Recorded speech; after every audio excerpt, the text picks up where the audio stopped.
Martin was a successful man, having built a thriving business in the bustling city of Abuja. He was well respected and known for his sharp mind and strong work ethic. Despite all his achievements, one thing had always got out of him: finding a woman who could share in his success and build a life with him. He had tried more than once to engage in serious relationships, but each time his efforts were opposed by his family. Martin's family lived in the village, far from the city's noise and pace. His mother, a widow for many years, was a strong-willed woman who thought grateful for her son's financial support, had very traditional view of marriage. She believed that the women Martin met in the city didn't understand their customs and way of life. His elder brother Jacob shared her feelings. To them, any woman who hadn't grown up within their community was an outsider and could never truly respect their traditions. Time and again, Martin's attempts at serious relationships were met with resistance. His mother and brother would make their disapproval clear, labeling the women as strangers who could never integrate into their family. As a dutiful son, Martin found it hard to go against their wishes, though the loneliness of the city life weighed on him. Martin had always been grateful to his older brother, who had sacrificed his own ambitions for the sake of their family. While Martin went off to the city to pursue his studies, Jacob stayed back in the village, working in the farms and taking care of their mother. It was Austin who had insisted that Martin pursued an education, who worked tirelessly in the fields so that Martin could go to school. Without all Jacob's support, Martin knew he would never have become the successful businessman he was today. Working tirelessly in the fields to enable Martin to go to school. Without Jacob's support, Martin knew he would never have become the successful businessman he was today. After years of dedication, Martin had built a prosperous career in the city. He would never forget his family in the village and regularly sent money to support them. They depended on him entirely, and he was proud to provide for them. However, this also meant that his family held on to a certain control over him, especially his mother and Jacob, who feared that Martin's success might distance him from them. But there was something special between Mirinda and Martin. Their connection was instant and deep. For the first time, Martin felt that he had found someone who could truly be his partner. It wasn't long before Mirinda got pregnant and they decided to get married. It was a joyful moment for them, but Martin knew the challenge that lay ahead. He hadn't yet told his mother or brother about Mirinda. He knew how they would react. To them, Mirinda would be just another outsider. But this time, Martin was determined. He had found love, and Mirinda was going to be his wife no matter what. Martin had always been grateful to his brother who had sacrificed his own ambition for the sake of their family. When they found out Martin was in love with a girl from the city and that she was already pregnant, his mother and Jacob decided to visit him. They were curious and more than a little concerned about the kind of woman Martin had chosen. The visit started well enough. His mother was warm and polite to Miranda, though Martin could sense a certain distance. Jacob, in the other hand, was quiet, observing everything with sharp eyes.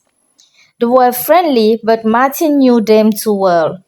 His mother's smile was forced, and Jacob's silence was heavy with unspoken judgment. Despite the underlying tension, the visit passed without incident. But when the time came for his mother and Austin to return to the village, things took an unexpected turn.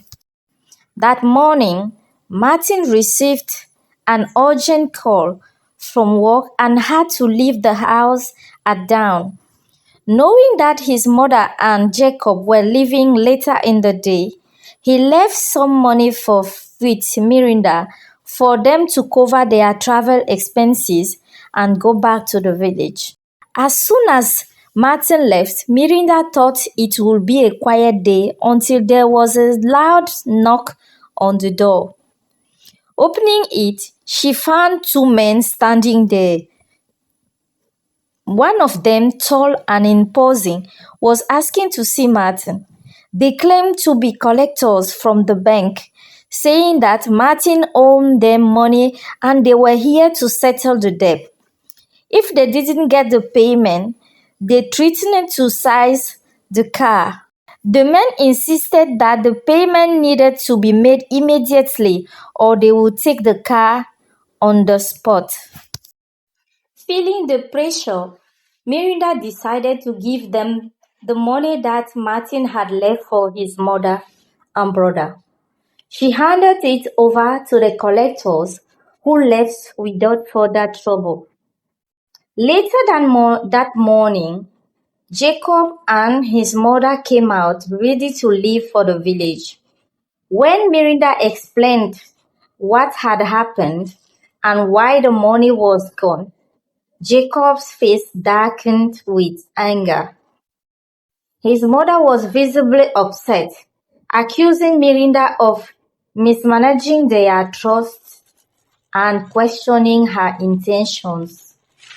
They had been suspicious of her before, and this situation only confirmed their worst fears, that Miranda was careless with money and not fit to be part of their family. How could you just give away the money like that? Jacob asked. That was for our family. Do you even care what happened to us? Out of urgency, not wanting Martin to lose his car or face more trouble.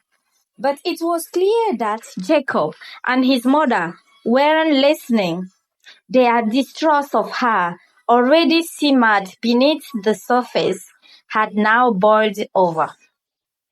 We will not allow Martin to marry someone who has no sense of responsibility, his mother said firmly.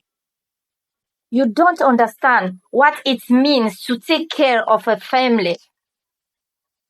Miranda was devastated. She had only been trying to help, but now she feared that she had made things worse between Martin and his family. When Martin returned home that evening, he was greeted by unwearied silence. The air felt heavy with tension.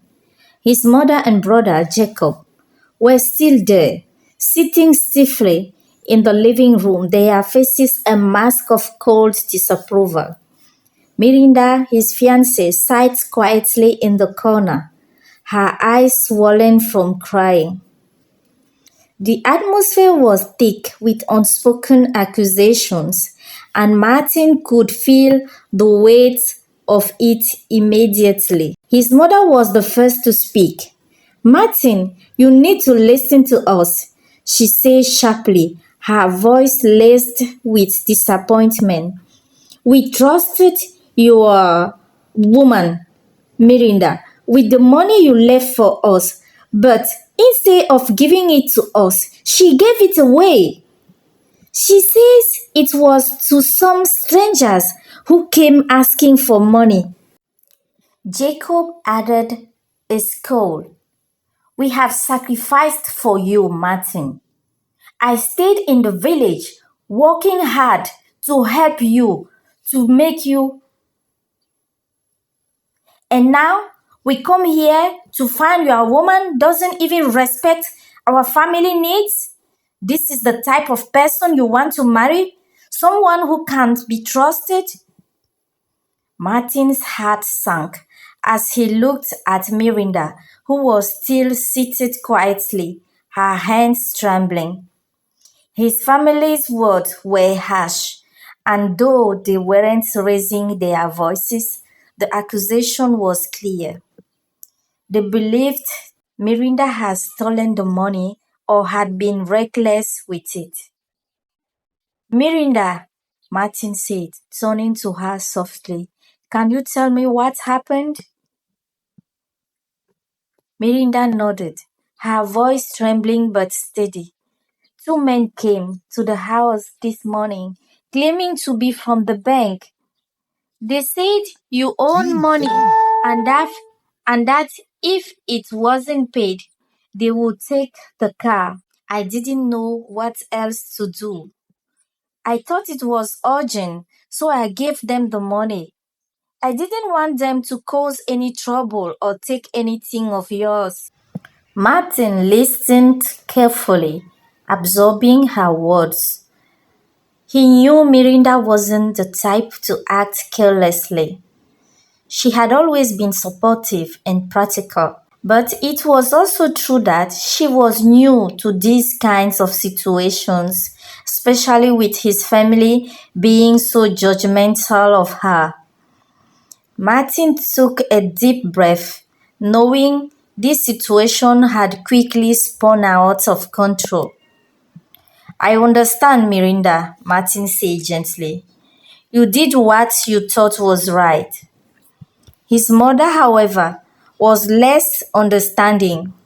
She gave away the money to strangers, Martin. Now, what are we supposed to do? Martin, trying to ease the situation, reached into his wallet and pulled out enough cash to replace what had been lost. Here, he said, handing it to his mother. I will make sure you are not leaving empty-handed. But Miranda didn't mean any harm. Please, let's not turn this into something it's not. His mother took the money without saying a word, but her expression remained sour. Jacob, in the other hand, had a gleam in his eye, a look Martin hadn't seen before, a look that worried him. The family stayed quiet after that, saying little until it was time for them to leave. The atmosphere was tense, and Martin could feel the judgment still hanging in the air. He hugged his mother and shook Jacob's hand, but there was no warmth in their goodbyes. As they left for the village, Martin hoped that this would be the end of the tension, but deep down he knew it wouldn't be so simple. Once they arrived in the village, Jacob and his mother wasted no time. They spread their version of the story throughout the family, painting Miranda as a careless and untrustworthy woman. Over time, what had been a simple misunderstanding began to grow into something terrible. A tale was built that Miranda was a selfish woman who didn't respect the family's tradition or needs. From that day on, Jacob and his mother set a goal to kick Miranda out of Martin's house. To be continued.